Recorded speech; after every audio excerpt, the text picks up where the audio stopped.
હરે કૃષ્ણ. તો આપણે જેવી રીતે વાત થઈ હતી કે અધ્યાય 7 થી લઈને 12 સુધીના જે અધ્યાય છે એ આવે છે ભક્તિ યોગમાં. તો હવે આપણે 7 અને 8 માં ભગવાને જે છે જ્ઞાન આપવાની શરૂઆત કરી છે જે ભક્તિથી રિલેટેડ છે. હવે આગળ હજી ભક્તિ વિશે ભગવાન આપણને જ્ઞાન આપવાના છે. તો પરમ ગુહ્ય જ્ઞાન આ અધ્યાયનું નામ છે, જે 9મો અધ્યાય છે. તો સૌથી ગોપનીય જ્ઞાન, તો ભગવાનનું જે સૌથી ગોપનીય રહસ્યમય જ્ઞાન છે એ હવે ભગવાન અહીંયા 9મા અધ્યાયમાં ઉજાગર કરવાના છે. તો અધ્યાય 9 ની ઝાંખી તમારી સમક્ષ છે. કૃષ્ણ જે જ્ઞાનને પ્રકટ કરવાના છે તેનો મહિમા કરે છે 9.1 થી લઈને 3 સુધીમાં. પછી ઐશ્વર્ય જ્ઞાન, કૃષ્ણનો આ વિશ્વ સાથેનો સંબંધ 9.4 થી 10 સુધીમાં ભગવાન બતાવવાના છે. પછી વિવિધ પ્રકારના ઉપાસક, ભગવાનને જે ભજે છે, દેવી દેવતાઓને જે ભજે છે, જે અલગ અલગ ઉપાસક છે એમનું વર્ણન કરવાના છે 9.11 થી 25 સુધી. અને કૃષ્ણ ભક્તિનો મહિમા છેલ્લે આ અધ્યાયમાં આપણે જાણીશું. તો 9મા અધ્યાયનું પહેલું શ્લોક. શ્રી ભગવાનુવાચ ઇદં તુ તે ગુહ્યતમં પ્રવક્ષ્યામ અનસૂયવે જ્ઞાનમ વિજ્ઞાન સહિતમ યશ જ્ઞાત્વા મોક્ષસે શુભાત. તો હવે ભગવાન અર્જુનજીને કહી રહ્યા છે કે પૂર્ણ પુરુષોત્તમ પરમેશ્વર બોલ્યા, પ્રિય અર્જુન, તું કદાપી મારી ઈર્ષ્યા કરતો નથી. તો અહીંયા આ શ્લોકમાં ભગવાનજી શબ્દ યુઝ કરી રહ્યા છે અનુસૂયવે. અનુસૂયવે એટલે કે જે ઈર્ષ્યા કરતો નથી. તેથી હું તને આ પરમ ગુહ્ય જ્ઞાન તથા સાક્ષાત્કાર વિશે જણાવીશ કે જે જાણી તું ભૌતિક અસ્તિત્વના સર્વ ક્લેશોમાંથી મુક્ત થઈ જઈશ.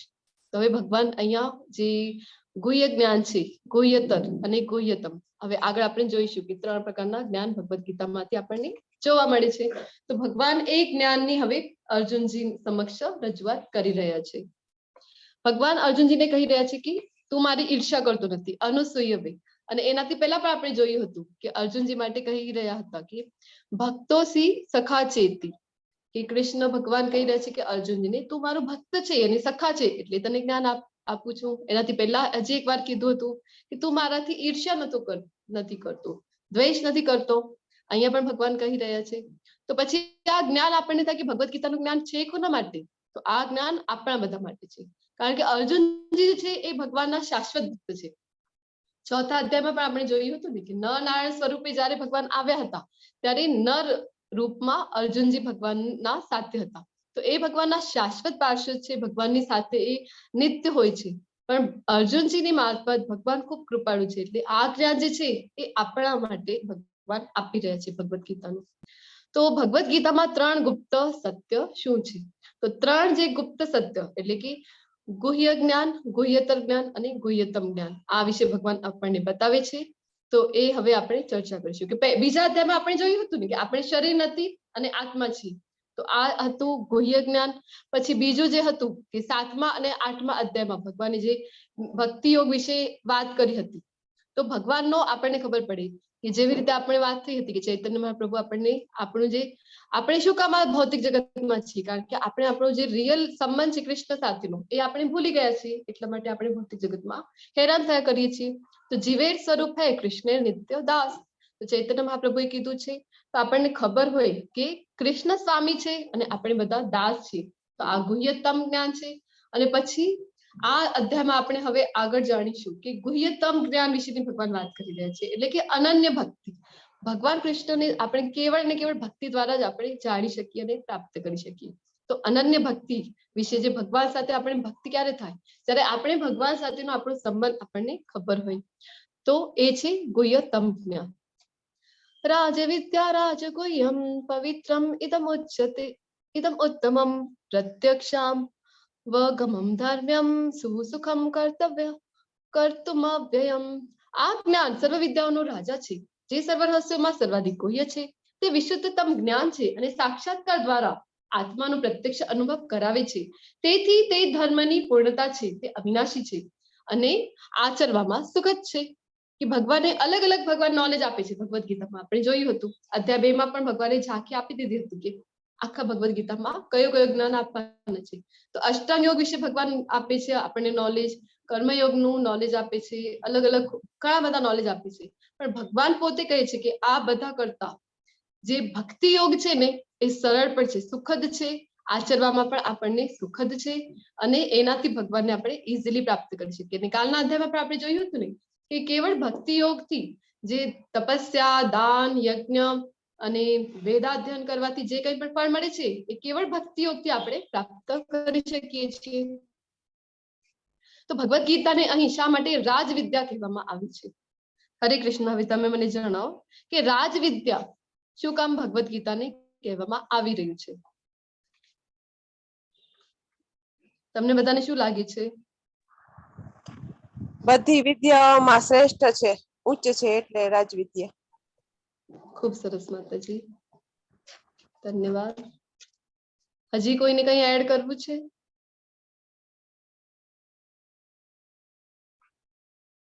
હરે કૃષ્ણ.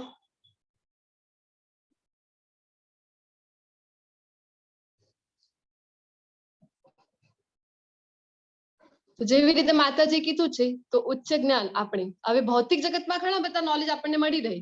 એન્જિનિયરિંગનો આપણે સ્ટડી કરી શકીએ, મેડિકલ સાયન્સ છે, ઘણા બધા એવા અલગ અલગ ફિલ્ડમાં આપણે જઈએ તો દર્શન શાસ્ત્ર છે, પછી ઘણા બધા છે એવા વિષયો જે આપણે ભૌતિક જગતમાં ઘણી બધી યુનિવર્સિટીઓ છે જ્યાં જઈને આપણે એ નોલેજ પ્રાપ્ત કરી શકીએ છીએ. પણ સૌથી ઇમ્પોર્ટન્ટ જે નોલેજ છે આપણી માટે કે આપણે શરીર નથી, આત્મા છીએ, તો પછી આપણે કૃષ્ણ સાથેનો જે સંબંધ છે એ આપણને જે યાદ કરાવી આપે, એ જે માહિતી આપે, એવું નોલેજ આપણને ક્યાંય પણ આપવામાં આવતું નથી. જે કંઈ પણ આપણી જે ભૌતિક એજ્યુકેશન છે, જે પ્રણાલી છે શિક્ષણ પ્રણાલી, એમાં આપણને ક્યાંય પણ એ જે ખૂબ ઇમ્પોર્ટન્ટ જ્ઞાન છે એ તો ક્યાંય પણ આપવામાં આવતું નથી.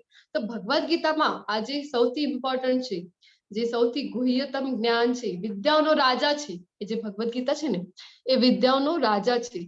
કારણ કે જે જ્ઞાન આધ્યાત્મિક જ્ઞાન છે, જે મૂળ જ્ઞાન છે, જન્મ મૃત્યુના ચક્રથી જે આપણને છોડાવી શકે એવું જે જ્ઞાન છે એ કેવળ આપણને ભગવદ ગીતાથી જાણવામાં આવે છે. હે શત્રુ વિજેતા, જે મનુષ્યો ભક્તિમાં શ્રદ્ધા ધરાવતા નથી તેઓ મને પ્રાપ્ત કરી શકતા નથી. તેથી તેઓ આ ભૌતિક જગતમાં જન્મ મરણના માર્ગે પાછા આવે છે. તો ભક્તિમાં જેને શ્રદ્ધા નથી, ભગવાન અહીંયા ખૂબ ક્લિયર બતાવી રહ્યા છે કે જે મનુષ્યને ભક્તિમાં શ્રદ્ધા નથી તેઓ ભગવાનને પ્રાપ્ત કરી નથી શકતા. તો હવે આપણને શાય ને કે શું કામ ધામમાં જવા માટે તમે કહો છો વારંવાર, ધામમાં જઈને શું કરવું છે? તો આપણે કાલે જ જોયું હતું, ભૌતિક જે વિશ્વ છે અને આધ્યાત્મિક વિશ્વ બંનેમાં તફાવત જોયું હતું ને કાલે. તો ભૌતિક જગત કેવું છે? અશાશ્વતમ છે અને દુઃખાલયમ છે. તો જ્યારે ભગવાનનું જે ધામ છે, પરમધામ છે, ગોલોક વૃંદાવન, એ કેવું છે? શાશ્વત છે અને સુખાલયમ છે. કારણ કે કૃષ્ણ પોતે જ આનંદમય છે. આપણે સચ્ચિત અને આનંદ જોયું હતું ને. અને બ્રહ્માજી પોતે પણ કહે છે ઈશ્વર પરમ કૃષ્ણ સચ્ચિદાનંદ વિગ્રહ અનાદિર આદિર ગોવિંદ સર્વ કારણ કારણમ. બ્રહ્મ સંહિતામાં બ્રહ્માજી પણ કૃષ્ણ વિશે આપણને જ્ઞાન આપે છે.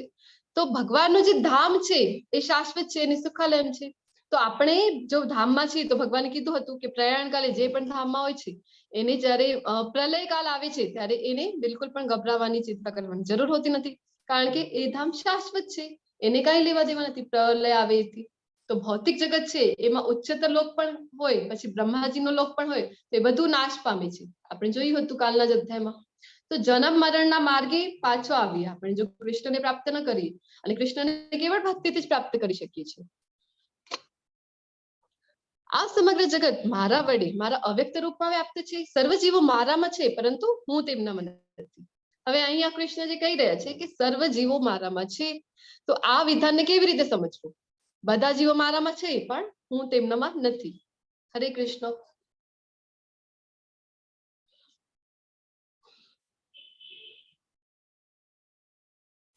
હરે કૃષ્ણ. તમને બધાને શું લાગે છે કે ભગવાન કૃષ્ણ અહીંયા જે કહી રહ્યા છે કે બધા જીવો મારામાં છે પણ હું તેમનામાં નથી, એ કઈ રીતે આપણે સમજી શકીએ?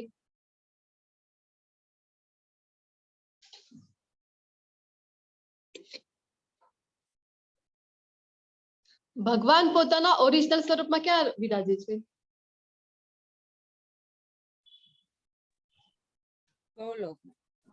ગોલોક વૃંદાવનમાં. તો ભગવાન જે છે પોતાના ઓરિજિનલ સ્વરૂપમાં નિત્ય સદૈવ ગોલોક વૃંદાવનમાં વિરાજે છે. પછી એ જે પુરુષ અવતાર, એમનું પ્રથમ પુરુષ અવતાર આપણે જોયું હતું કે મહાવિષ્ણુ, ગોલોક ચાર્ટમાં આપણે ડિટેલમાં જોયું હતું. મહાવિષ્ણુના પ્રત્યેક રોમકૂપથી પ્રત્યેક બ્રહ્માંડનું નિર્માણ થાય છે. તો આવી રીતે ભગવાનમાં બધા જ, જ્યારે કે આ પ્રલય થાય છે, આપણે જોયું હતું કે મહાપ્રલય જ્યારે થાય ત્યારે બધા જીવો બ્રહ્માજી સહિત બધા બ્રહ્માંડો મહાવિષ્ણુમાં સમાવિષ્ટ થઈ જાય છે. તો એવી રીતે આપણે જે છે ભગવાનમાં કૃષ્ણમાં આપણે છીએ, પણ કૃષ્ણ આપણામાં નથી, કારણ કે કૃષ્ણ પોતાના ઓરિજિનલ સ્વરૂપમાં પોતાનું જે ધામ છે ગોલોક વૃંદાવન ત્યાં સદૈવ નિવાસ કરી છે. તેમ છતાં મારા વડે ઉત્પન્ન બધી વસ્તુઓ મારામાં સ્થિત રહેતી નથી. મારા યોગ ઐશ્વર્યને તો જો કે હું સર્વ જીવોનો પાલન કરતા છું અને સર્વત્ર વ્યાપ્ત છું, છતાં હું આ જગતનો અંશ નથી, કારણ કે હું જ તો સર્જનનો મૂળ સ્તોત્ર છું. તો હમણાં જ આપણે જોયું કે બ્રહ્માજી પોતે પણ કહે છે સર્વ કારણ કારણમ, કૃષ્ણ જ બધા કારણોના કારણ છે. અહીંયા કૃષ્ણ ભગવદ્ ગીતામાં કૃષ્ણ પોતે પણ કહી રહ્યા છે આપણને કે સર્જનનો મૂળ ભગવાન પોતે છે. અને અહમ બીજ પ્રદ પિતા, આપણે જોયું હતું કે ભગવાને કીધું હતું કે હું જ બીજ આપનારો પિતા છું. એટલે સમગ્ર જેટલા પણ જીવો છે ભગવાન કોના કોના પિતા છે? તો 84 લાખ યોનિઓમાં જેટલા જીવો છે બધાના પિતા કૃષ્ણ પોતે જ છે. જેવી રીતે સર્વત્ર વહેનારો પ્રબળ વાયુ હંમેશા આકાશમાં સ્થિત રહે છે, તેવી રીતે ઉત્પન્ન થયેલા સર્વ પ્રાણીઓને મારામાં રહેલા જાણ, કે જેવી રીતે વાયુ જે છે સર્વત્ર આપણે એમને અનુભવ કરી શકીએ છીએ ને, તો ભગવાન કહી રહ્યા છે કે એવી જ રીતે બધા જે પ્રાણીઓ છે, બધા જે જીવો છે એ કૃષ્ણમાં જ છે. હે કુંતી પુત્ર, કલ્પના અંતે સમગ્ર ભૌતિક સર્જન મારી અંદર પ્રવેશે છે અને અન્ય કલ્પના આરંભમાં હું તેમને મારી શક્તિથી પુનઃ ઉત્પન્ન કરું છું. કે હમણાં જેવી રીતે આપણે વાત કરી છે મહાપ્રલય જ્યારે આવે છે ત્યારે શું થાય? તો બ્રહ્માજી સહિત આખું જે બ્રહ્માંડ છે, અસંખ્ય બ્રહ્માંડો છે, આપણે જોયા છે, આ પિક્ચરમાં પણ તમે જોઈ શકો છો કે કૃષ્ણથી જે પુરુષ અવતાર આવે છે મહાવિષ્ણુ અથવા તો કારણોદક્ષાય વિષ્ણુ, એમના રોમકૂપથી અસંખ્ય બ્રહ્માંડોની રચના થયા કરે છે. તો કલ્પના પ્રારંભમાં કલ્પની કાલાવધિ આપણે જે કાળનો એક ચાર્ટ જોયું હતું ચોથા અધ્યાયમાં, એમાં આપણે ડિટેલમાં જોયું હતું કે એક કલ્પનો કેટલો પીરિયડ હોય છે, ટાઈમ પીરિયડ જે છે. તો ભગવાન કહી રહ્યા છે કે કલ્પના પ્રારંભમાં બધા ભગવાનની શક્તિથી ઉત્પન્ન થાય છે અને કલ્પનો જ્યારે એટલે કે મહાપ્રલય જ્યારે આવે છે ત્યારે બધા આ મહાવિષ્ણુમાં ફરીથી સમાવિષ્ટ થઈ જાય છે. સંપૂર્ણ દ્રશ્ય જગત મારે આધીન છે, તે મારી ઈચ્છાથી વારંવાર આપમેળે જ પ્રગટ થયા કરે છે અને મારી જ ઈચ્છાથી અંતે વિનષ્ટ થઈ જાય છે. તો ભગવાનની પોતાની જ ઈચ્છાથી, ભગવાનની ઈચ્છા વગર એક પાંદડું પણ ફલી શકતું નથી. તો ભગવાનની ઈચ્છાથી જ આ જે આખું જગત છે એ દૃશ્ય જગત પ્રકટ પણ થાય છે અને વિનાશ પણ ભગવાનની ઈચ્છાથી જ પામે છે. હે ધનંજય, આ સર્વ કર્મો મને બાંધી શકતા નથી. હું જાણે કે ઉદાસીન રહેલો હોઉં તેમ આ સર્વ ભૌતિક કર્મોથી સદૈવ વિરક્ત રહું છું. તો આપણે જોયું હતું કે 7મા અધ્યાયમાં ભગવાને કીધું હતું ને કે મમ માયા દુરત્યયા દેવી એષા ગુણમયી, મમ માયા દુરત્યયા મામેવ યે પ્રબધ્યન્તે માયામેતામ તરન્તિ તે. ભગવાનની જે માયા છે, ત્રિગુણી માયા, 3 ગુણથી જે પરિપૂર્ણ છે, સત્વગુણ, રજોગુણ અને તમોગુણ, એ માયા કેવી છે? તો એને પાર કરવી ખૂબ દુષ્કર છે, ભગવાને પોતે જ કહ્યું છે. તો આપણે ક્યારે એને પાર કરી શકીએ? જ્યારે આપણે ભગવાનને શરણે જઈએ છીએ ત્યારે જ એને પાર કરી શકીએ. તો ભગવાન અહીંયા બતાવી રહ્યા છે કે મને કોઈ કર્મ બાંધી શકતા નથી, કારણ કે ભગવાન જે છે એ માયાથી પર છે. ભગવાન ભૌતિક જગતના કોઈ પણ માયા ભગવાનને બાંધી શકતી નથી. ચોથા અધ્યાયમાં પણ આપણે જોયું હતું ભગવાનનું જન્મ અને કર્મ દિવ્ય છે. હે કુંતી પુત્રો, મારી શક્તિઓમાંની એક એવી આ ભૌતિક પ્રકૃતિ મારી દેખરેખ હેઠળ કાર્ય કરે છે અને સર્વ ચર તથા અચર જીવોને ઉત્પન્ન કરે છે. તેના શાસન હેઠળ આ જગત વારંવાર સર્જાય છે અને વિનષ્ટ થાય છે. પછી અહીંયા 9.10 ભગવાન પોતે કહી રહ્યા છે કે મયા અધ્યક્ષેણ પ્રકૃતિ સૂયતે સચરાચરમ, એટલે કે ભગવાનના જે ભૌતિક પ્રકૃતિ છે એના સ્વામી ભગવાન કૃષ્ણ છે, એ ભગવાન કૃષ્ણની દેખરેખ હેઠળ એમની અધ્યક્ષતામાં એ કામ કરી રહી છે. તો અને જે પણ ચર તથા અચર છે એ બધાને કોણ કાર્યરત કરે છે? તો ભૌતિક પ્રકૃતિ. અને જે આપણે 7મા અધ્યાયમાં ડિટેલમાં ભગવાને બતાવ્યું હતું ને કે પરાશક્તિ અને અપરાશક્તિ, તો જે જીવો છે આપણે બધા એ ભગવાનની પરાશક્તિ એટલે કે ઉત્કૃષ્ટ શક્તિ છે, અને જે પ્રકૃતિ છે ભૌતિક પ્રકૃતિ એ ભગવાનની નિકૃષ્ટ શક્તિ છે, ઉતરતી શક્તિ છે. તો જે ભૌતિક પ્રકૃતિ છે એ પણ ભગવાનની શક્તિ છે અને એ ભગવાનની અધ્યક્ષતાની હેઠળ, ભગવાનની દેખરેખ હેઠળ એ કાર્યરત છે. શું કૃષ્ણ માનવ સ્વરૂપમાં આવે છે ત્યારે માયાના પ્રભાવ હેઠળ આવે છે? હરે કૃષ્ણ. ઘણા બધાને એમ થાય ને કે કૃષ્ણ પણ આવે ત્યારે એ પણ માયાથી નથી બચી શકતા. તો શું એવું થાય છે જ્યારે માનવ સ્વરૂપમાં અહીંયા આવે છે, કૃષ્ણ રૂપમાં અહીંયા આવે છે ભગવાન, તો શું માયા એમને પણ પ્રભાવિત કરી શકે છે? હરે કૃષ્ણ. ના ના, નો કરી શકે. જી ધરા માતાજી, બીજા બધાને શું લાગે છે, કરી શકે? હરે કૃષ્ણ. ના ના કરી શકે. નથી કરી શકતું. તો કારણ કે આપણે જોયું હતું ને કે જે ભૌતિક પ્રકૃતિ છે, જે માયા છે, એ ભગવાનને સ્પર્શ ન કરી શકે. અને ભગવાન માનવ સ્વરૂપમાં પણ આવે છે. તો જન્મ કર્મ ચ મે દિવ્યમ, ચોથા અધ્યાયમાં ભગવાને કીધું હતું કે મારું જન્મ અને કર્મ દિવ્ય છે. જે આ જાણે છે તેને પુનર્જન્મ નથી થતું. ઘણા બધાને એમ થાય ને કે કૃષ્ણ રૂપમાં આવે છે તો માયાથી એ પણ નથી બચી શકતા. રામ રૂપમાં આવે ત્યારે નથી બચી શકતા.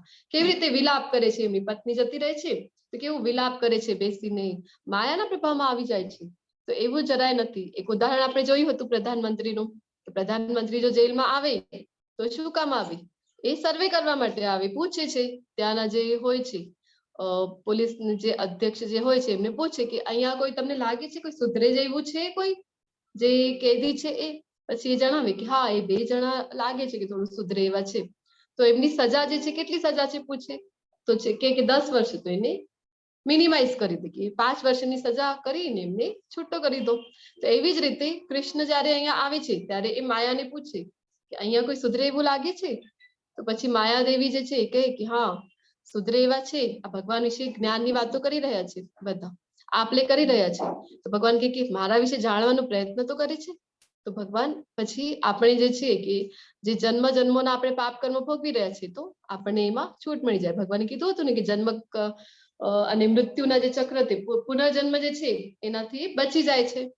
તો ભગવાનને માયા ક્યારેય પણ પ્રભાવિત કરી શકતી નથી. કારણ કે માયા જે છે એ ભગવાનના અંડરમાં કામ કરે છે. હું જ્યારે મનુષ્ય રૂપે અવતરું છું ત્યારે મૂર્ખ લોકો મારો ઉપહાસ કરે છે. તેઓ સચરાચરના સર્વોપરી સ્વામી તરીકે મારી દિવ્ય પ્રકૃતિને જાણતા નથી. જે મૂર્ખ લોકો છે, કંસ જેવા છે, તો એ ક્યારે પણ કૃષ્ણ ભગવાનને જાણી શકતા નથી. દુર્યોધન જેવા છે, જે યુદ્ધ થયું હતું મહાભારતનું, એની પહેલા દૂત તરીકે જયારે ભગવાન ગયા હતા ત્યારે એક મિની વિશ્વરૂપની ઝાંખી બતાવી હતી ને દુર્યોધનને, પણ તો પણ દુર્યોધન જાણી નથી શકતો કે કૃષ્ણ ભગવાન છે. તો આવી રીતે જે માયામાં જે ફસાયેલા છે, જે મૂર્ખ લોકો છે, એ માને છે કે કૃષ્ણ સામાન્ય પુરુષ છે, એનો ઉપહાસ કરે છે. તો ભગવાન જયારે સમક્ષ આવે છે તો પણ માયાના પ્રભાવથી અને પોતાના કર્મોના પ્રભાવથી નથી જાણી શકતા. ભગવાન કહી રહ્યા છે ભગવાનની પ્રકૃતિ કેવી છે? તો દિવ્ય છે. આપણે જોયું હતું કે ભગવાન સાથે જે કંઈ પણ જોડાયેલું છે એ બધું જ દિવ્ય હોય છે. આપણે જયારે મંદિરમાં જઈએ છીએ ત્યારે ત્યાં એક રેલિંગ હોય છે, સ્ટીલની બનેલી રેલિંગ હોય, તો આપણે એને માથું અડાડીએ ને, અથવા તો જયારે રેલિંગ શોપમાં હોય ત્યારે એને આપણે માથું અડાડીએ, અથવા તો ઘરની રેલિંગ હોય તો એને આપણે માથું અડાડીએ. પણ જયારે ભગવાનના મંદિરની રેલિંગ બની જાય છે ત્યારે આપણે એને માથું અડાડીએ છીએ. પછી દીવો હોય છે, દીવો જયારે દુકાને બળેલું હોય ત્યારે એને કોઈ એને નમે છે? નથી નમતું ને.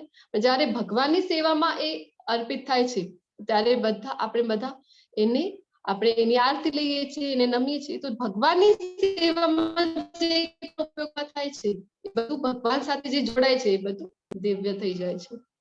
જે લોકો આવી રીતે મોહગ્રસ્ત થયેલા છે તેઓ આસુરી તથા નાસ્તિક વિચારો પ્રત્યે આકર્ષાય છે. આ મોહગ્રસ્ત અવસ્થામાં તેમની મુક્તિ માટેની આશા, તેમના સકામ કર્મો અને તેમનું જ્ઞાન સમર્થન એ બધા જ વ્યર્થ થઈ જાય છે. તો મોહના કારણે ભગવાન કહી રહ્યા છે કે જે નાસ્તિક લોકો છે એ ભગવાનને નથી જાણી શકતા. હે પાર્થ, મોહગ્રસ્ત નહીં થયેલા મહાત્મા પુરુષો દૈવી પ્રકૃતિના રક્ષણ હેઠળ હોય છે. તેઓ સંપૂર્ણપણે ભક્તિમય સેવામાં નિમગ્ન રહે છે, કારણ કે તેઓ મને જ આદિ તથા અવિનાશી પૂર્ણ પુરુષોત્તમ પરમેશ્વર તરીકે જાણી શકે છે. તો જે મોહગ્રસ્ત નથી, ભગવાન કહી રહ્યા છે, એવા જે મહાત્મા પુરુષો છે તે ભગવાનને જાણી શકે છે. ભગવાનને આપણે કેવળ ભક્તિમય સેવાથી જ જાણી શકીએ છીએ. અહીંયા બાજુમાં એક પિક્ચર તમારી સમક્ષ તમને દેખાઈ રહ્યું છે, એ છે માધવેન્દ્રપુરીની ઘટના છે.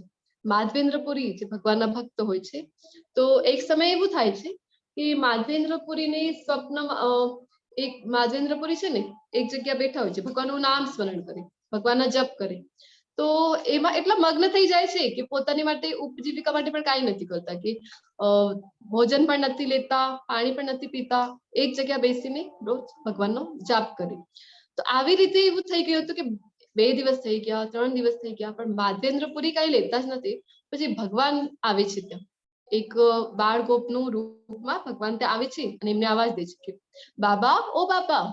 પછી માધવેન્દ્રપુરી આંખ ખોલીને જોઈ એ બાળકને. તો પછી એ બાળક ગોપ બાળ કહે છે કે આ લો, તમારી માટે હું દૂધ લઈ આવ્યો છું. હું જોઈ રહી છું 3 દિવસથી તમે અહીંયા બેઠેલા છો, તો તમે કાંઈ ખાતા નથી, તો હું તમારી માટે આ દૂધ લઈ આવ્યો છું, એનું તમે સેવન કરો. પછી માધવેન્દ્રપુરી એનો સ્વીકાર કરે છે. એ થોડીક સમય પાછળ જયારે માધવેન્દ્રપુરીને ઊંઘ આવી જાય છે, આરામ કરતા હોય છે, ત્યારે એમને સ્વપ્ન આવે છે. સ્વપ્નમાં આવે છે તો ભગવાન એમને સ્વપ્નમાં આવે છે અને કહે છે કે હું એ ગિરી ગોવર્ધન પર્વતની નીચે ને હું દટાયેલો છું, તો એક કામ કર, મને અહીંયાથી બહાર કાઢ, મને ખૂબ ગરમી લાગી રહી છે, મને અહીંયાથી બહાર કાઢ. તો પછી માધવેન્દ્રપુરી જાગી જાય છે અને ગામમાં જાય છે, ગામના લોકોને બધાને ભેગા કરે અને એમને કહે પોતાના સ્વપ્ન વિશે. તો પહેલા કેવું હતું કે બધા વિશ્વાસ કરી લેતા હતા. એવી રીતે માધવેન્દ્રપુરી જયારે એમ ગામના લોકોને કહે છે તો બધા ગામના લોકો તૈયાર થઈ જાય છે એમની મદદ કરવા માટે, અને બધા મદદ કરે અને ખોદકામ શરૂઆત કરે છે ત્યાં ગિરી ગોવર્ધન પર્વતની નીચે. અને પછી ત્યાંથી ને એક મૂર્તિ નીકળે છે ભગવાનની, શ્રીનાથજીની જે મૂર્તિ નીકળે છે. તો એ મૂર્તિ જયારે નીકળે છે પછી ફરીથી ભગવાન એમના સ્વપ્નમાં આવે છે. જે ભગવાન બહાર નીકળે એટલે લીલા કરે. એમને સ્વપ્નમાં આવીને કે મને ખૂબ ગરમી લાગી રહી છે, તો એક કામ કર, મારી માટે મલઈ ચંદન લઈ આવ. તો જગન્નાથપુરીમાં એ મલઈ ચંદન મળે છે, ત્યાંથી તું મારી માટે લઈ આવ. પછી માધવેન્દ્રપુરી જે છે ને, એ જે મૂર્તિ એમને મળે છે ને માધવેન્દ્રપુરીને, એ જે નાથદ્વારામાં હમણાં આપણે શ્રીનાથજીની જે દર્શન કરી રહ્યા છે ને, એ મૂર્તિ હોય છે શ્રીનાથજીની. તો માધવેન્દ્રપુરી એટલે કે એટલા ભક્ત હતા ભગવાનના. તો એમને સ્વપ્નમાં આવીને કહે છે કે મલઈ ચંદન લઈ આવ. તો પછી માધવેન્દ્રપુરી નીકળે છે જવા માટે, અને પછી રસ્તામાં એક મંદિર આવે છે ભગવાનનું, ત્યાં એ ઉભા રહે છે અને ત્યાં ભોગ લગાવવામાં આવે છે ભગવાન સમક્ષ. તો પહેલા કેવું હતું કે આવું પડદો લગાવીને ભોગ લગાવવામાં આવતું નહીં, તો બધાની સમક્ષ જ ભોગ લગાવવામાં આવે છે. માધવેન્દ્રપુરી ખૂબ થાકેલા હોય છે, તો એ જોઈ છે તો ભોગમાં એમને ખીર દેખાય છે, ખીરનું પ્રસાદમ અર્પણ કરેલું હોય છે ભગવાન સમક્ષ. તો માધવેન્દ્રપુરીને એક ક્ષણ માટે વિચાર આવે છે કે મને જો આ ખીરની પ્રસાદ ખાવા મળે તો કેટલું સારું થઈ જાય. તો આવો એક ક્ષણ માટે વિચાર આવે છે, પણ પછી ફરીથી એમને એમ થાય છે કે અરે, એ મેં શું વિચાર્યું, એ તો ભગવાનનો પ્રસાદ છે, ભગવાનને અર્પણ કરવામાં આવેલું છે, મને એવું વિચારવું જોઈતું નહોતું. પછી એ ત્યાંથી જતા રહે છે અને એક ઝાડ નીચે જઈને વિશ્રામ કરે છે, કારણ કે સંધ્યાનો સમય થઈ જાય છે. તો પછી ભગવાન શું કરે કે એમના માટે એ જે મંદિરની મૂર્તિ હોય છે, તો ભગવાન શું કરે કે એમની માટે ખીર ચોરી લે છે. ખીરનું જે પાત્ર હોય છે પ્રસાદનું, એ લઈને પોતાની પાછળ સંતાડી દે છે. અને જે પંડિતજી હોય છે એ મંદિરના, એમને સ્વપ્નમાં આવે ભગવાન અને એમને કહે કે પેલા મંદિરની પાછળ જાઓ તમે, ત્યાં એક ઝાડ છે ને એની નીચે માધવેન્દ્રપુરી કરીને એક વ્યક્તિ છે એ સૂઈ રહ્યા છે, એમને જગાડો ને એમને કહો કે એમને ઈચ્છા હતી પ્રસાદ ખાવાની, ખીર પ્રસાદ, તો મેં એમની માટે ખીર ચોરીને રાખી છે, તો તું પેલા મારી મંદિરમાં આવ, મારી મૂર્તિની પાછળ મેં સંતાડી રાખી છે, એ ભક્ત માટે મેં ચોરી કરી છે, તો એ લઈ લે અને એને જઈને અર્પણ કર, એને આપી દે. તો પંડિતજી જાગે છે, તો એ વિચારે કે અરે, આ મેં સ્વપ્નમાં જોયું, તો ભગવાન આવીને એવું કહે છે. તો એ જાય છે મંદિરમાં જોવા માટે, અને ભગવાનના વિગ્રહની પાછળ જોઈ તો ત્યાં સાચે જ એક ખીરનું પાત્ર હોય છે. તો એ લઈ અને પછી શોધે છે એ ઝાડ નીચે કીધું હતું ને ભગવાને. તો ત્યાં જઈને જોઈ તો પછી એમને દેખાય છે માધવેન્દ્રપુરી, એમને જગાડે અને કે તમારું નામ માધવેન્દ્રપુરી છે? તો કે હા. તો કે આ લો ખીર પ્રસાદ, તમારી માટે ભગવાને ચોરી કરીને રાખી હતી મંદિરમાં, ભગવાને મને સ્વપ્નમાં આવીને કીધું છે. તો પછી માધવેન્દ્રપુરીને ખૂબ શરમ આવે છે, તો એ શું કરે કે રાતોરાત જ ત્યાંથી જતા રહે છે. એમને એમ થયું કે પછી સવાર થશે અને બધાને આ ખબર પડશે તો બધા મને મળવા માટે આવશે, તો એ રાતોરાત જ ત્યાંથી જતા રહે છે. તો પછી એ મંદિરમાં એ ભગવાનને ખીર ચોરા ભગવાન તરીકે ઓળખવામાં આવે છે. તો એવા જે માધવેન્દ્રપુરી હતા, જે હમણાં આપણે વાત થઈ કે શ્રીનાથજીની મૂર્તિ એમને મળી હતી, જે હમણાં નાથદ્વારામાં છે અને એમની સેવા થાય છે શ્રીનાથજીની, તો એ મૂર્તિ એમને મળી હતી. તો ભક્ત કેવા હોય છે ભગવાનનો, તો ભગવાનમાં એમની સંપૂર્ણ શ્રદ્ધા હોય, ભગવાનની ભક્તિમય સેવા જે કરે છે, તો ભગવાન પોતે કહી રહ્યા છે કે ભક્તિમય સેવાથી જ આપણે ભગવાન કૃષ્ણને પૂર્ણ પુરુષોત્તમ પરમેશ્વર તરીકે જાણી શકીએ અને એમને પ્રાપ્ત કરી શકીએ. હવે તમે મને જણાવો કે મહામાયા અને યોગ માયા આ બંને વચ્ચે શું તફાવત છે? મહામાયા એટલે શું? ભગવાનની બે માયાઓ છે, એક છે મહામાયા અને એક છે યોગ માયા. હરે કૃષ્ણ. તમને શું લાગે? બધાને તમે શેર કરી શકો છો. ધરા માતાજી, ઈલા માતાજી, જયશ્રી માતાજી, વૈભવી માતાજી, ઉદય પ્રભુજી. હરે કૃષ્ણ.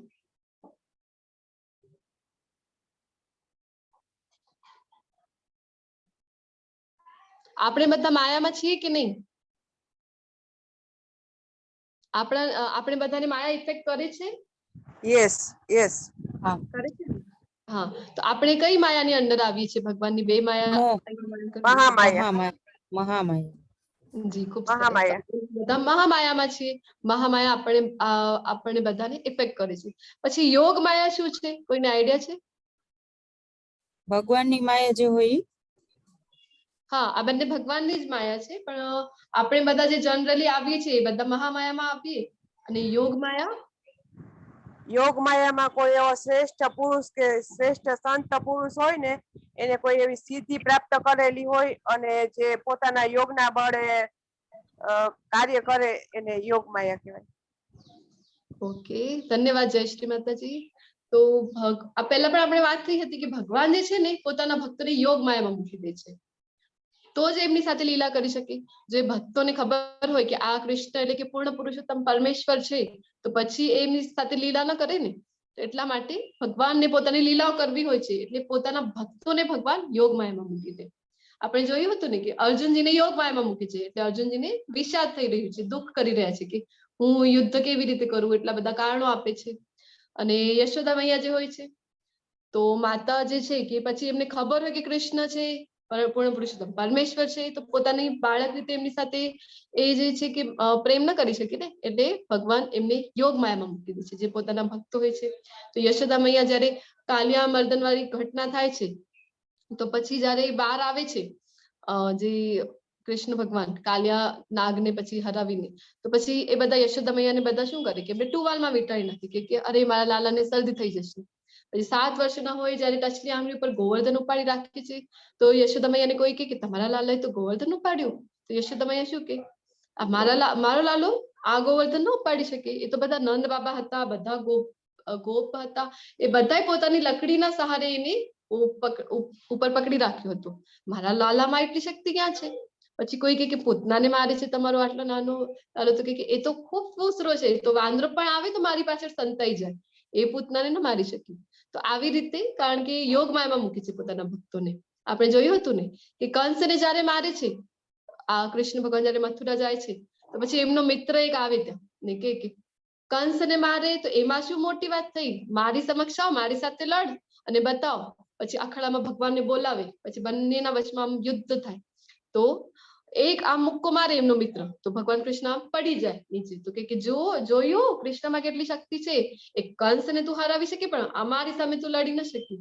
તો આવી રીતે યોગ માયામાં જયારે પોતાના ભક્તોને મૂકે છે, ત્યારે એમની સાથે લીલા કરી શકે છે. સતતમ કીર્તયન્તો મામ યતંતશ્ચ દૃઢવ્રતા નમસ્યંતશ્ચ મામ ભક્ત્યા નિત્યયુક્તા ઉપાસતે.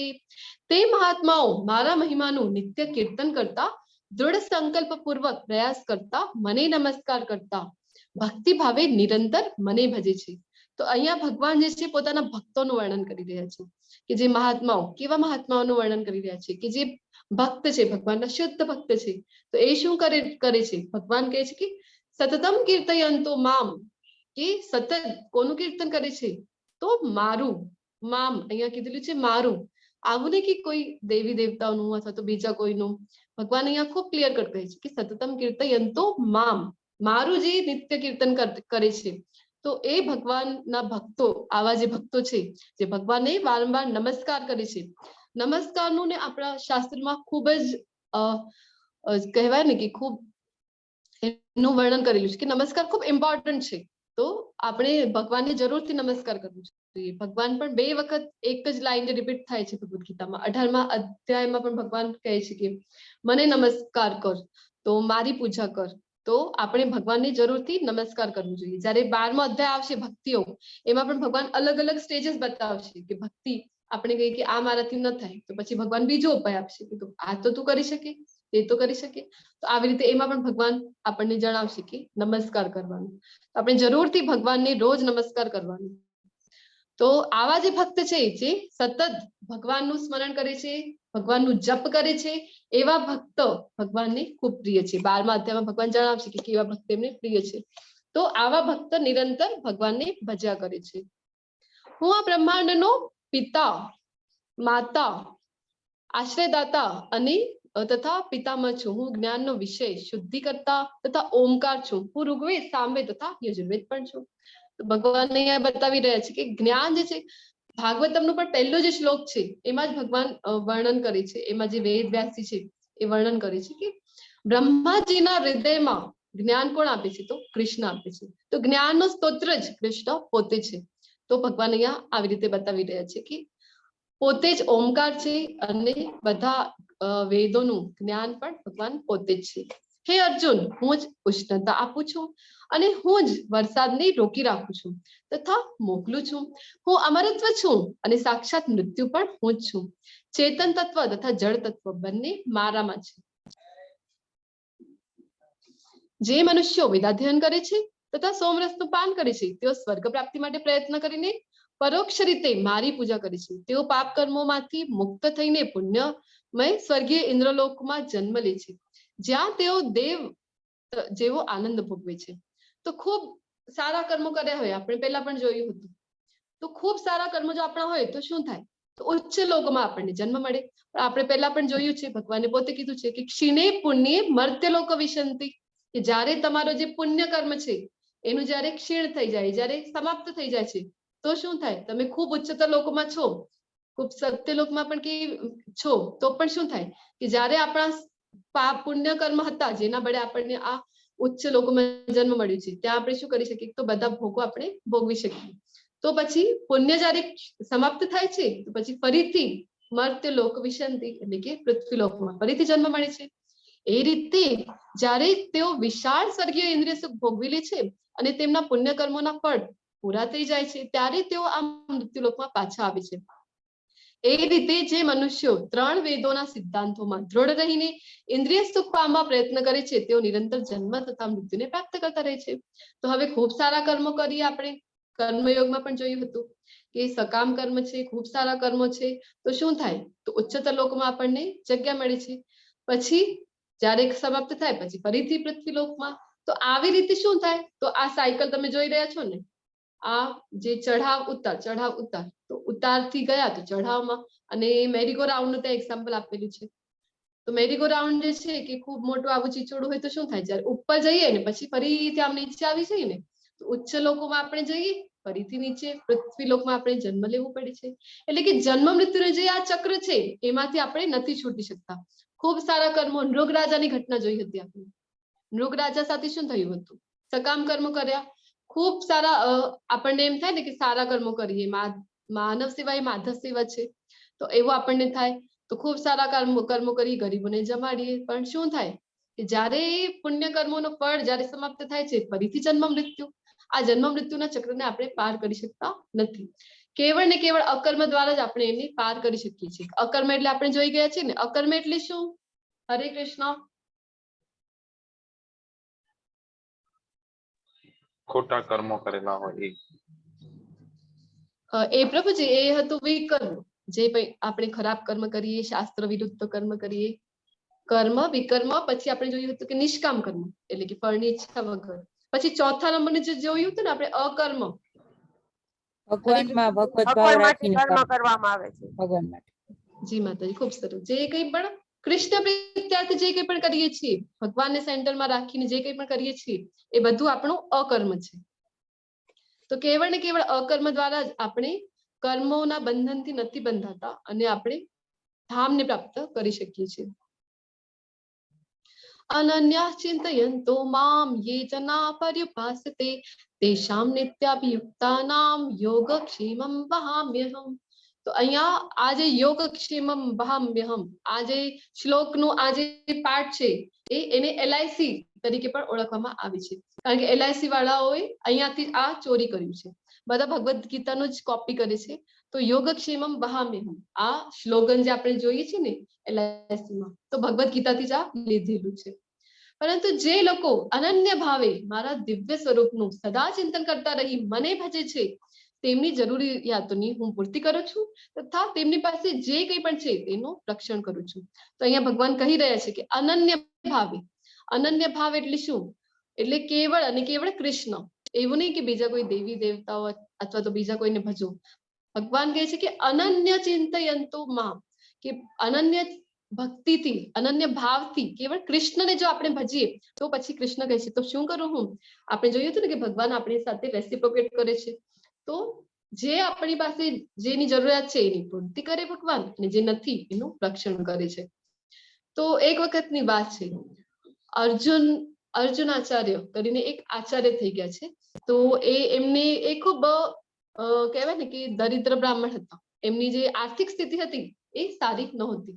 તો એક વખત એમને વિચાર આવે છે, ભગવદ્ ગીતાનું વાંચન કરતા હતા તો એમને આ શ્લોક જે છે 9.22 એ શ્લોકનું જયારે વાંચન કરે છે તો ત્યારે એમને એમ થાય છે કે હા, આ બે જે લાઈન છે ને એ મને લાગે છે કે ભગવાન ખોટું કહી રહ્યા છે.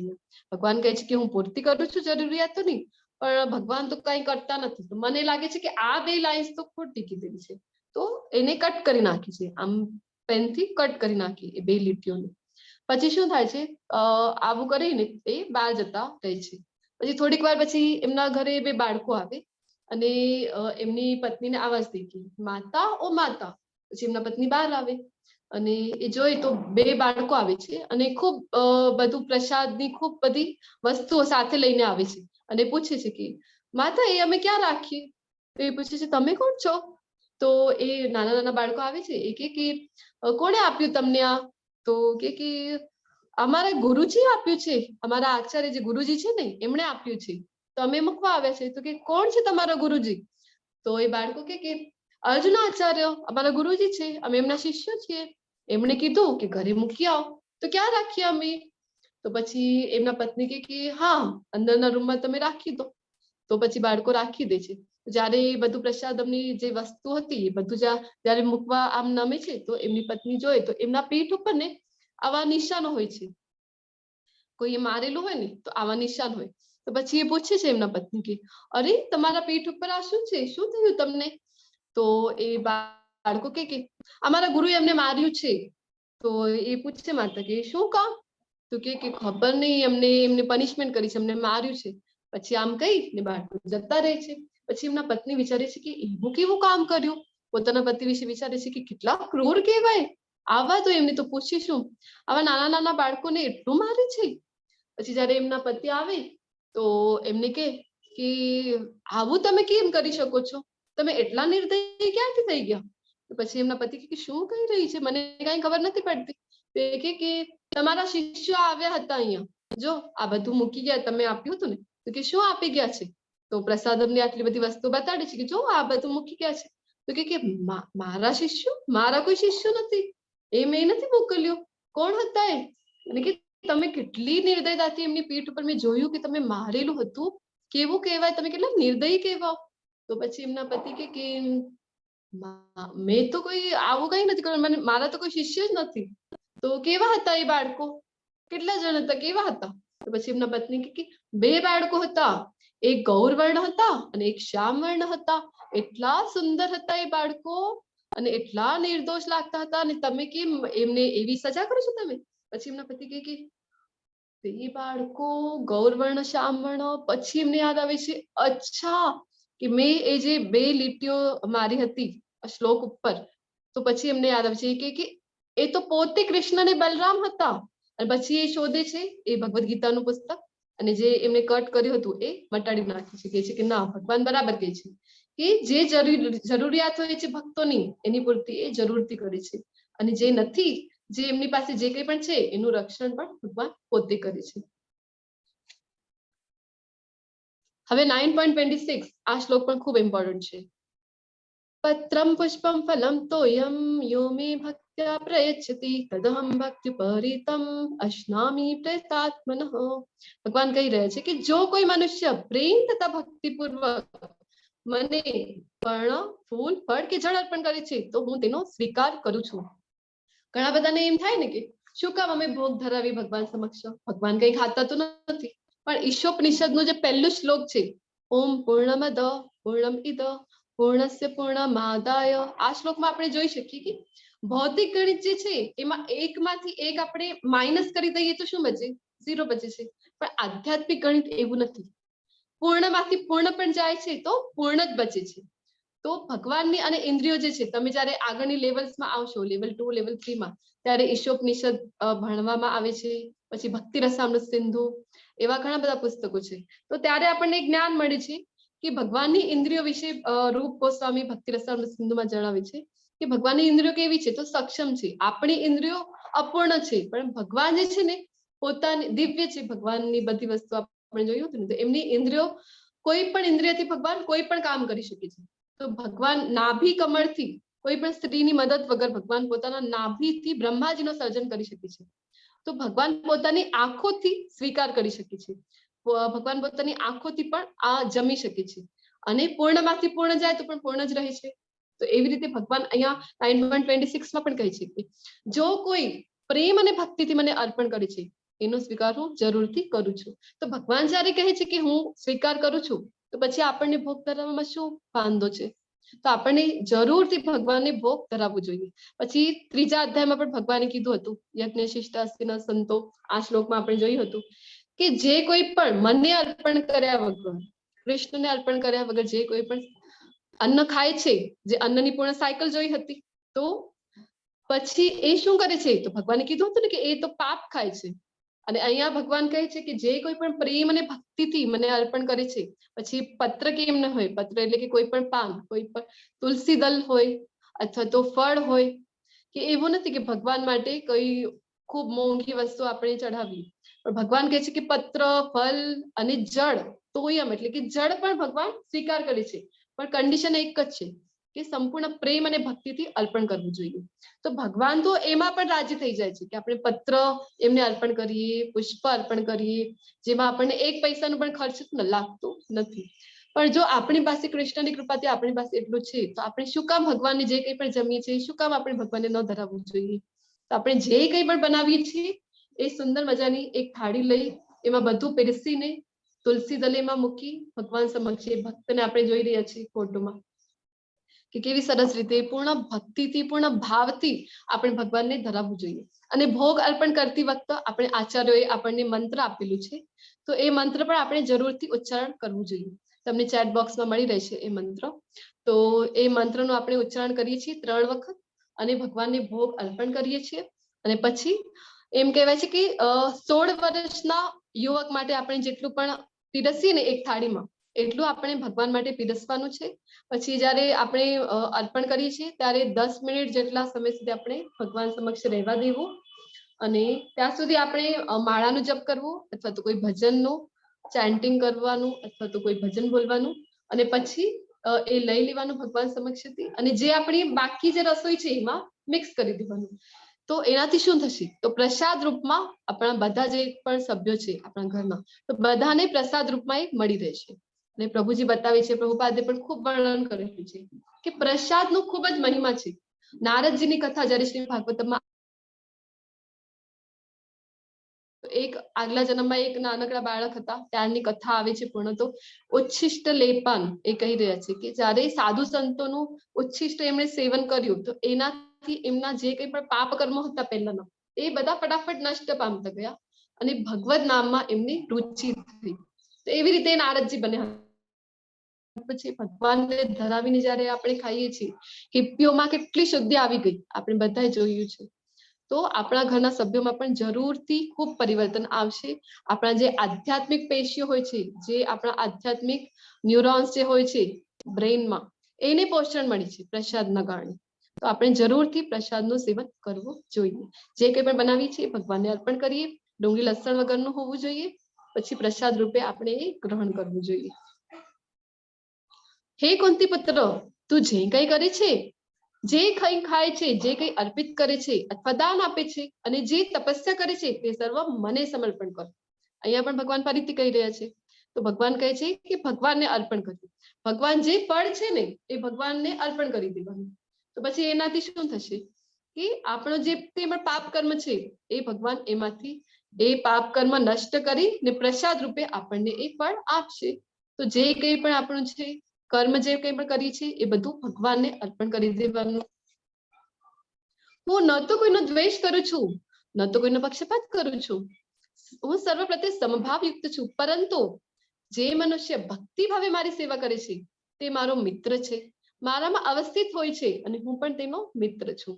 તો પહેલા સેન્ટેન્સમાં ભગવાન કહે છે કે હું બધા કોઈથી પણ હું પક્ષપાત નથી કરતો. પણ બીજા શ્લોકની જે બીજી લાઈન છે એમાં ભગવાન કહે છે કે પરંતુ એક જગ્યા હું પક્ષપાત કરું છું. કોની સાથે? તો પોતાની ભક્તોની સાથે. ભગવાન કોઈનો આમ તો દ્વેષ નથી કરતા, કારણ કે આપણે જે કંઈ પણ કરીએ છીએ આપણા કર્મ અનુસાર, આપણે જે કંઈ પણ ઈચ્છા કરીએ. હવે આપણે જોયું હતું કે જે ભાવથી આપણે શરીર ત્યજીએ, કાલના અધ્યાયમાં ડિટેલમાં જોયું છે, તો એ ભાવને આપણે પ્રાપ્ત કરીએ છીએ. ભગવાન આપણને એવી વ્યવસ્થા કરી આપે છે કે જેવા ભાવમાં આપણે શરીર ત્યજીએ, જો મૃત્યુ સમયે આપણને ઘરમાં આસક્તિ હોય ખૂબ કે આપણે ઘર બનાવ્યું છે, એટલી મહેનતથી ઘરમાં આસક્તિ છે, આપણા કર્મો એટલા સારા નથી ને કે બીજો જન્મ ફરીથી મનુષ્યનો મળે. તો એ જ ઘરમાં જન્મ મળે છે, પણ કોક્રોચના રૂપે અથવા તો ગરોળીના રૂપે. તો આપણે જળભરતની વાર્તા પણ જોઈ હતી. તો ભગવાન એટલા કૃપાળુ છે કે આપણી જે કંઈ પણ ઈચ્છા છે એ ભગવાન આપણે પૂરી કરે છે. હવે આગળ પણ જોઈશું આપણે કે ભગવાન આપણા બધાના હૃદયમાં છે ને પરમાત્મા સ્વરૂપે. તો ત્યાં બેસીને ભગવાન શું કરે? તો ઉપદ્રષ્ટા અને બીજું છે કે સાક્ષી ભાવે એ આપણને જોઈ છે, જે કંઈ પણ કરી રહ્યા છે, અને અનુમંતા છે, જે કંઈ કરી રહ્યા છે એ આપણને અનુમતિ આપે છે અને સાક્ષી ભાવે જોઈ છે. તો આપણે જે કંઈ પણ કરીએ છીએ એનું કેવળ ને કેવળ આપણા જ હાથમાં છે. એ આપણને ભગવાનને એની દોષ આપણે બિલકુલ પણ આપવું ન જોઈએ, કારણ કે ભગવાને કીધું છે કે એ કોઈથી દ્વેષ નથી કરતા, પરંતુ એક વ્યક્તિ સાથે એટલે કે ભક્ત સાથે ભગવાન જરૂરથી પક્ષપાત કરે છે. જે કોઈ પણ ભગવાનનો ભક્ત હોય છે તો ભગવાન જે છે એમની સાથે એવી રીતે રેસિપ્રોકેટ કરે છે. આપણે જોયું હતું ને કે નરસિંહ મહેતા એટલી શરણાગતિનો આપણો ભાવ હોવો જોઈએ. નરસિંહ મહેતા જયારે જુનાગઢમાં કરતાળ વગાડે તો દ્વારિકાથી છે ભગવાનને દોડીને આવવું પડે. મીરાબાઈજી છે, પછી આપણા પ્રભુપાદજી છે, એવા ઘણા બધા ભક્તોના ઘણા ઇતિહાસમાં પણ ઉદાહરણ જોવા મળે છે. તો જેવી રીતે આપણે ભગવાનને ભજીશું તો ભગવાન એની સાથે એવી જ રીતે રેસિપ્રોકેટ કરે છે. પણ ભક્તિ ભાવે, પૂર્ણ શ્રદ્ધાથી, પૂર્ણ પ્રેમથી, ભક્તિથી આપણે ભગવાનને ભજીશું તો ભગવાન પણ આપણી માટે, ભગવાન કહે છે ને કે એ ભગવાનને ખૂબ પ્રિય છે અને એ ભગવાનનો બેસ્ટ ફ્રેન્ડ છે. કૃષ્ણ બધા માટે સમાન કેવી રીતે હોઈ શકે, પરંતુ તે જ સમયે તેમના ભક્તો પ્રત્યે આંશિક. તો હમણાં જ આપણે જોયું ને કે ભગવાન કેવી રીતે ભક્તો માટે ભગવાનને વિશેષ જે છે કે એ વિશેષ પ્રિય હોય છે. ભક્તો જે છે એ ભગવાનને અત્યંત ઘૃણાસ્પદ કર્મ કરનાર કોઈ મનુષ્ય જો ભક્તિ ભાવે મારી સેવામાં પરવાયેલો રહે છે તો તેને સાધુ માનવો જોઈએ, કારણ કે તે પોતાના નિશ્ચયમાં યોગ્ય રીતે સ્થિત થયેલો છે. હવે અહીંયા ભગવાન આપે છે કે અત્યંત ઘણી વખત આપણને એમ થાય કે કેટલો ઘૃણાસ્પદ કાર્ય કરે છે, કેટલો નિમ્ન કોટીનું કામ એને કર્યું છે, પણ એ જો ભગવાનને જાણે, ભગવાનની ભક્તિમય સેવામાં જો એ પરવાયેલો હોય ને તો શું ભગવાન કહે છે કે એને સાધુ જાણવું.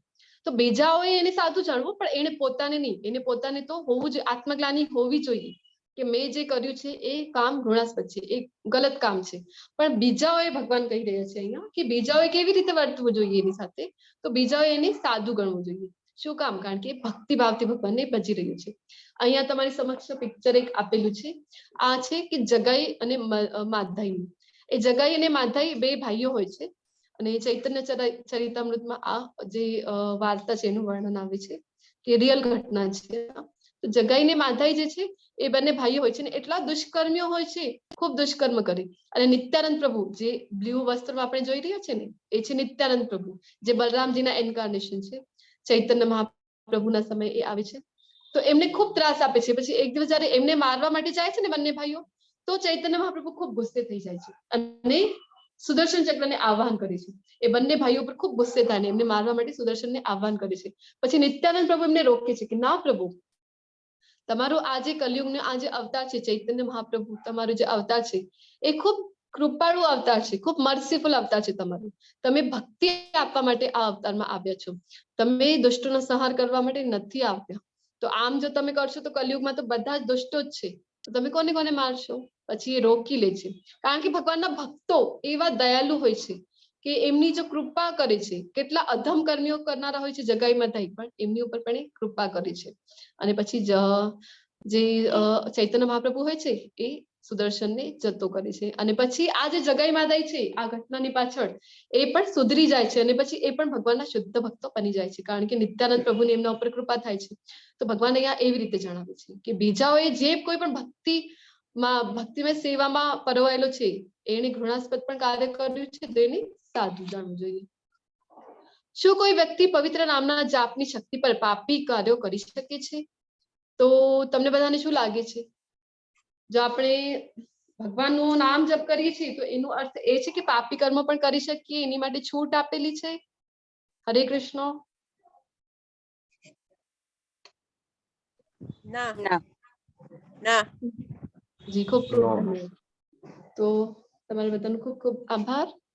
તો ના, આપણે જો ભગવાનનું જપ કરી રહ્યા છીએ, હા એ છે કે પહેલા જે કંઈ પણ કર્મ આપણે કરી ચૂક્યા છીએ તો એનાથી આપણે જરૂરથી પાપની આપણી અનર્થ નિવૃત્તિ, જે આપણે 9 સ્ટેજીસ જોયા હતા ને, કે ભક્તિમય સેવાના, કે શ્રદ્ધા, પછી શ્રદ્ધાથી શું થાય? સાધુ સંગ, ભગવાનમાં જો શ્રદ્ધા હોય તો સાધુ સંગ મળે, પછી રુચિ ઉત્પન્ન થાય ભગવાનમાં, અને અનર્થ નિવૃત્તિ થાય આપણે પવિત્ર નામનું જપ કરી તો. પણ એનો અર્થ એવું જરાય નથી કે આગળ આપણે પાપની કર્મો કરી શકીએ.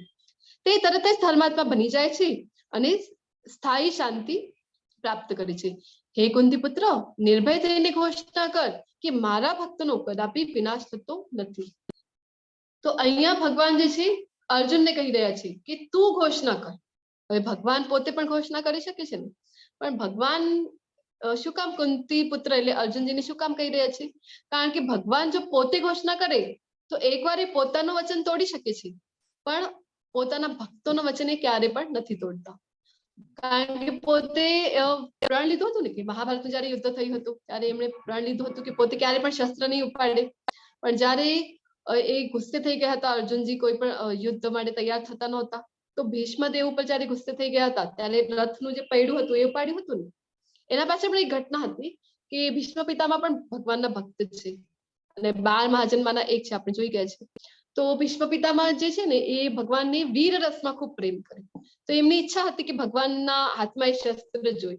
તો એટલા માટે પણ આ જે ઘટના થઈ હતી કે ભગવાન શસ્ત્ર ઉપાડ્યું હતું.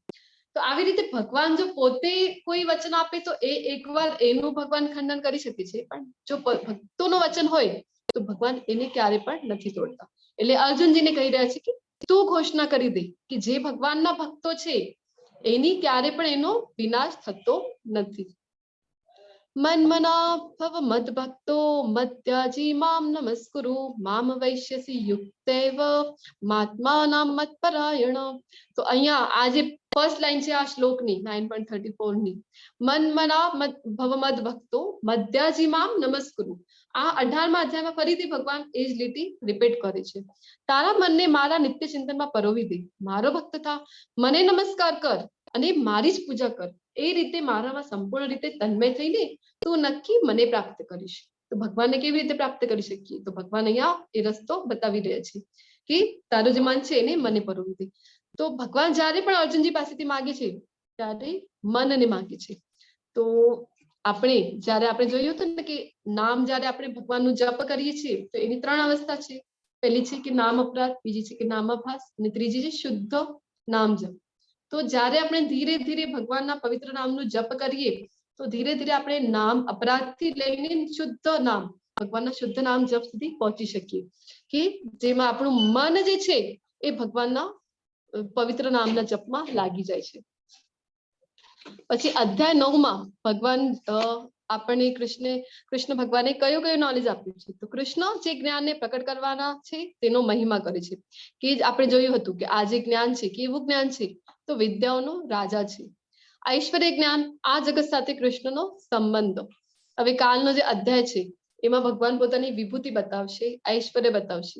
શું કામ? તો આપણને જો ખબર પડે કે ભગવાનનું ઐશ્વર્ય, તો આપણે ભગવાન સાથે પ્રેમ કરી શકીએ. વિવિધ પ્રકારના ઉપાસક કે જે વિવિધ પ્રકારથી ભગવાનને ભજે છે. કૃષ્ણ ભક્તિનો મહિમા અહીંયા ભગવાને આપણને બતાવ્યું છે કે કૃષ્ણ ભક્તિની કેટલી મહિમા છે. જો કૃષ્ણની અનન્ય ભક્તિનો એ જ અર્થ થાય છે કે બીજો કોઈ નહીં, કેવળ કૃષ્ણ. તો કેવળ કૃષ્ણની ભક્તિ કરીને આપણે કૃષ્ણના ધામને પ્રાપ્ત કરી શકીએ. તો આની સાથે આપણો આજે સુંદર મજાનો અધ્યાય 9 છે એ સમાપ્ત થાય છે. વાંછા કલ્પતરુભ્યશ્ચ કૃપા સિંધુભ્ય એવ ચ પતિતાનાં પાવનેભ્યો વૈષ્ણવેભ્યો નમો નમઃ. હરે કૃષ્ણ એવરીવન.